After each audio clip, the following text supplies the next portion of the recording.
प्यारे बच्चों, आज हम 10वीं गणित की एक्सरसाइज 3.5 देखेंगे। 3.5 में हमारे पास है रैखिक समीकरण युग्मों में से किसका एक अद्वितीय हल है, किसका कोई हल नहीं है, या अपरिमित रूप से अनेक हल हैं। अद्वितीय हल की स्थिति में उसे बजर गुण विधि से हल करो। बजर गुण विधि से हल करना हम सीखेंगे कि दो चर वाले रैखिक समीकरण युग्मों को हम बजर गुण विधि से किस प्रकार हल करते हैं। पहले तो यदि a1 बटा a2 बराबर नहीं है b1 बटा b2 हो तो समीकरण युग्म का क्या होता है, एक अद्वितीय हल। ये हमने कर लिया है पहले भी। यदि a1 बटा a2 बराबर नहीं है b1 बटा b2 तो समीकरण युग्म का क्या होता है, एक अद्वितीय हल। और यदि a1 बटा a2 बराबर है b1 बटा b2 बराबर है c1 बटा c2 तो क्या होते हैं, समीकरण युग्म के अनेक हल होते हैं। और इसी प्रकार से यदि a1 बटा a2 बराबर है b1 बटा b2 बराबर नहीं है c1 बटा c2 तो समीकरण युग्म का कोई हल नहीं होता। इसमें हमने देखा था ग्राफ पर, इसमें क्या होती हैं, प्रतिच्छेदी रेखाएं, एक दूसरे को काटती हुई रेखाएं। इस पर अनेक हल मीन संपाती रेखाएं, और इस पर क्या होता है, कोई हल नहीं। इट मीन दोनों रेखाएं क्या जाती हैं, समांतर जाती हैं। जब हम ग्राफीय विधि से हल करने का प्रयास करते हैं तो दोनों रेखाएं क्या रहती हैं, समांतर। जब दोनों रेखाएं मिलती नहीं तो इट मीन इस प्रकार की स्थिति में क्या है, समीकरण युग्म का क्या है, कोई हल नहीं होता। हाँ, पहले तो हमने ये देखना है कि इन तीनों में से कौन सी कंडीशन रहेगी क्वेश्चन में। यदि एक अद्वितीय हल वाली कंडीशन रहती है, यह कंडीशन, तो हमने सॉल्व करना है क्वेश्चन को किस विधि से, बजर गुण विधि से। बजर गुण विधि से हमने हल करके क्या है, उसकी सोल्यूशन फाइंड आउट कर लेनी है। और यदि इन दोनों में से कोई कंडीशन आ जाती है, जैसे अनेक हल हों या कोई हल नहीं, तो हम लिख देंगे कि अनेक हल हैं या कोई हल नहीं है और क्वेश्चन को वहीं पर छोड़ देंगे। तो अब हमारे पास है, जैसे बस पहले क्वेश्चन है x - 3y - 3 = 0 और 3x - 9y - 2 = 0। यह पहला क्वेश्चन था हमारे पास। तो हमने देखा a1 बटा a2 1 बटा 3, a1 बटा a2 1 बटा 3, b1 बटा b2 -3 बटा -9, b1 बटा b2 -3 बटा -9, से माइनस कट गए, 3 एकम 3 और 3 तिया 9, 1 बटा 3, c1 बटा c2 -3 बटा -2, इट मीन 3 बटा 2। अब a1 बटा a2 बराबर है b1 बटा b2 बराबर नहीं है c1 बटा c2, तो यह कंडीशन आ गई हमारे पास। इट मीन समीकरण युग्म का कोई हल नहीं होगा। हम लिख देंगे इसलिए क्योंकि a1 बटा a2 बराबर है b1 बटा b2 बराबर नहीं c1 बटा c2, समीकरण युग्म का कोई हल नहीं होगा और प्रश्न को यहीं पर छोड़ देंगे। इसी प्रकार से तीसरा पार्ट है इसका, 3x - 5y बराबर है 20, 6x - 10y बराबर है 40। अब a1 बटा a2 3 बटे में 6, 3 एकम 3, 3 दूना 6, इट मीन 1 बटा 2। और b1 बटा b2 -5 बटे में -10, इट मीन 5 एकम 5, 5 दूना 10, यह क्या आ गया, 1 बटा 2। और c1 बटा c2 20 बटे में 40, 20 एकम 20, 20 दूना 40, ये भी क्या आ गया, 1 बटा 2, 1 बटा 2, 1 बटा 2, 1 बटा 2।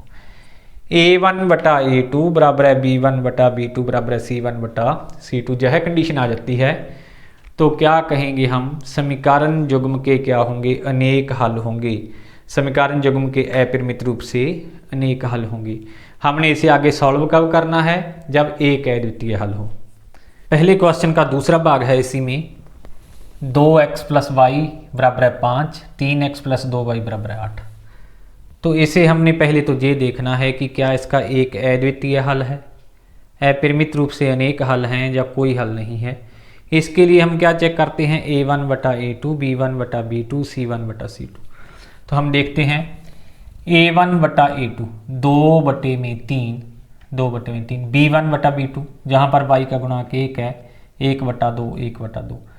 a1 बटा a2 बराबर नहीं है b1 बटा b2 क्योंकि ये 2 बटा 3 आया है और ये क्या आया है, 1 बटा 2। क्योंकि a1 बटा a2 बराबर नहीं है b1 बटा b2, इसलिए समीकरण युग्म का एक अद्वितीय हल होगा। ऐसी स्थिति में जब a1 बटा a2 बराबर नहीं है b1 बटा b2 हो तो समीकरण युग्म का क्या होता है, एक अद्वितीय हल। अब उस हल को हमने बजरगुण विधि से ज्ञात करना है। तो बजरगुण विधि के लिए आपने याद रखना है 2 3 1 2 23 12।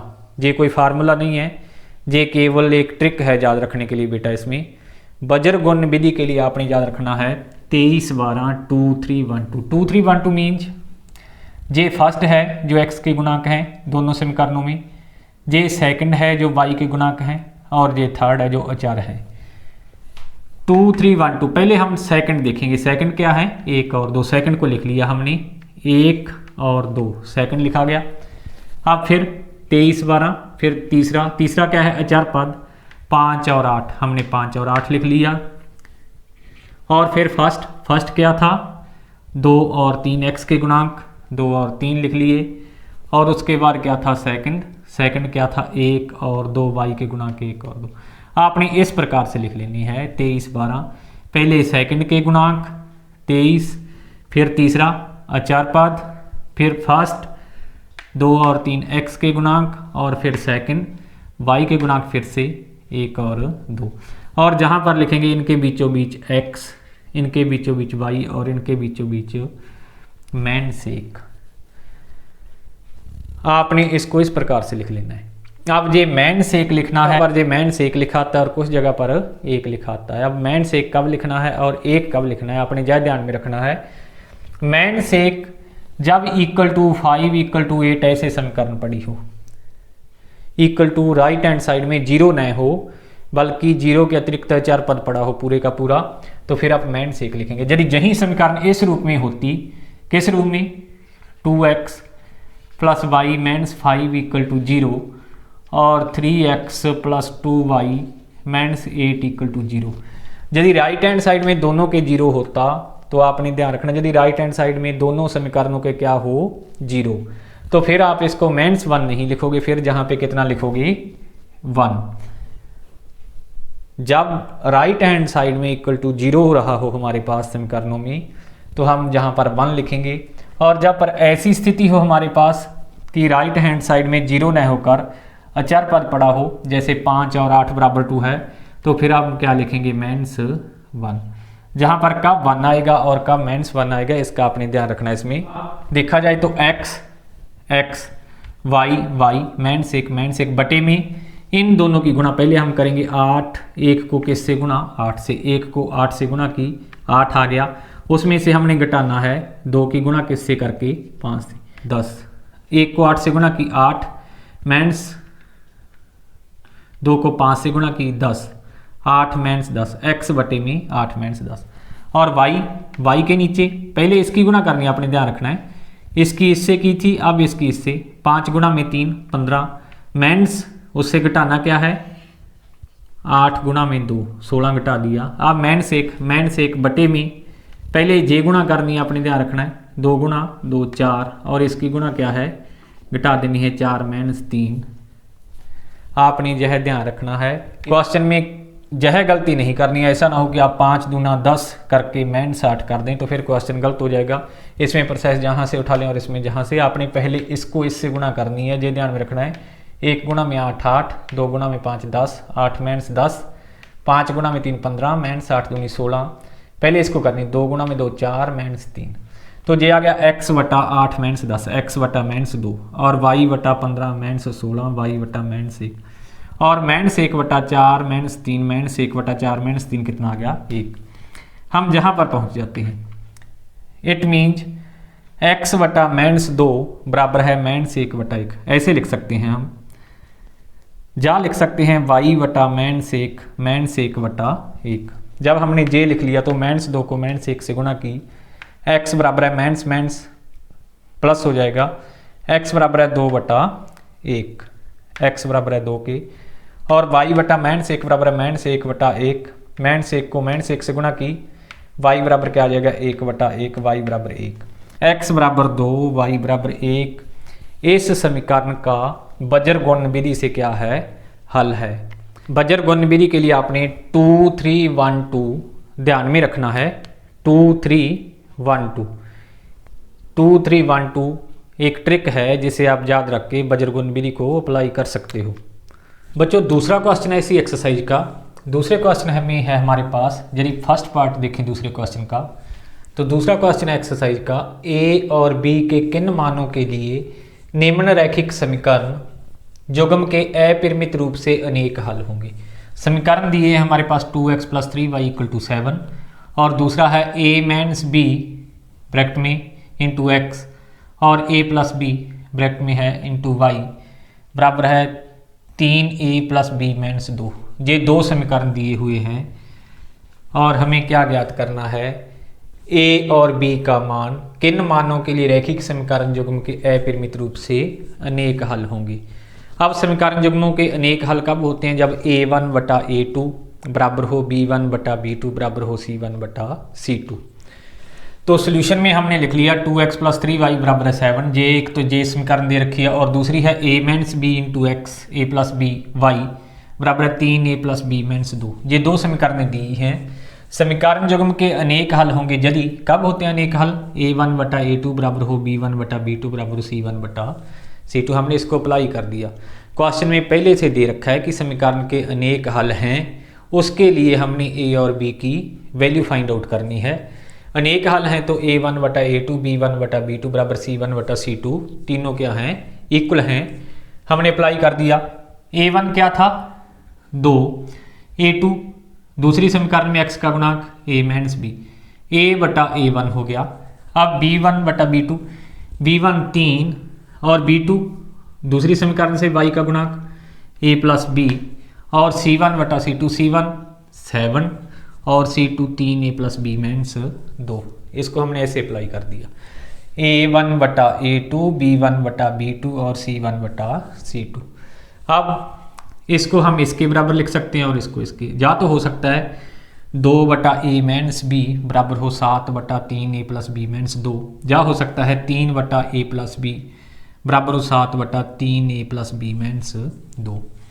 अब क्रॉस मल्टीप्लाई कर दी, हमारे पास आ गया 6a + 2b - 4 बराबर क्या आ जाता है 7a - 7b। अब हमने क्या किया, a और b को हम एक और ले जाएंगे और अचार पद को एक और, अचार क्या था -4 को हमने यहीं पर रख लिया। जब 6a इधर चला गया तो 7a में से कम हो गया, ये क्या बच रहा हमारे पास a।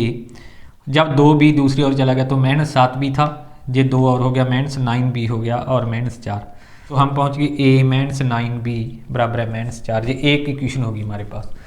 इसी प्रकार से 3 बटा a + b बराबर है 7 बटा 3a + b - 2। इसको हमने इसके बराबर लिख लिया, क्रॉस मल्टीप्लाई कर दी। जब इसको हमने सॉल्व किया 3 × 3 = 9 + 3b - 6 बराबर है 7a + 7b। जब हमने इसको सॉल्व किया और अचार पद एक और रखा तो हमारे पास ये क्या आ गया, सारी प्रोसेस को सॉल्व करने के बाद a - 2b बराबर 3। ये समीकरण नंबर 1 आ गई और ये क्या आ गई 2। अब 1 और 2 को हमने विलोपन विधि से हल कर लिया, 2 चर में होगी ये भी a और b। विलोपन विधि से हमने क्या किया, समीकरण 1 - समीकरण 2 करने पर एक क्या थी a - 9b बराबर -4 और 2 थी a - 2b बराबर 3।